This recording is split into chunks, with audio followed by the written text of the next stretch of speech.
If they're going through the motions, they're doing it technically accurate, but then at the end of the day, they're not actually getting paid for what they're doing because they're missing steps or they're not documenting it. At the end of the day, you get away with a certain amount of that on the customer pay stuff. On the Ford warranty stuff, you're just flat not going to get paid, which will then you start getting the negative, inclinations about Ford warranty and everything else that goes along with it. It starts the negative attitude, starts rolling down. Once we start removing those barriers, I look at a service manager position as how can I help my people? What tools do they need? What things can I provide them and show them, help them? I am nothing without them. How can I make them more successful?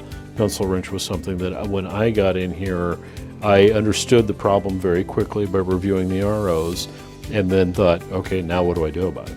And this is where we ended up with pencil wrench, was thinking, okay, we've got a clear issue, but yes, you take someone like Nathan, it would have definitely slowed his progression, and he probably would have been a very frustrated young man, not understanding the automotive industry, not understanding how to get paid, and then that frustration of trying to build a technical story where they're sitting in the middle of a shop with their impact guns going off, people distracting them and everything else.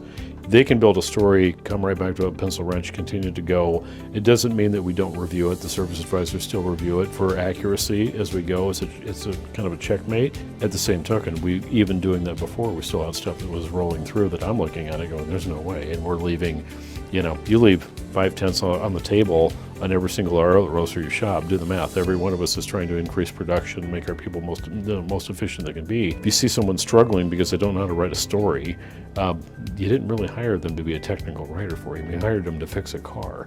So help them out. And how do we help them out? This is a tool that I think helps them out quite a bit. So yeah, I'm glad to partner, because I think it really helps my guys out. It definitely removes a lot of frustration because they don't see a lot of claims that don't have the information. It's rare, very, very rare that we run into a claim that we don't have the right information on it.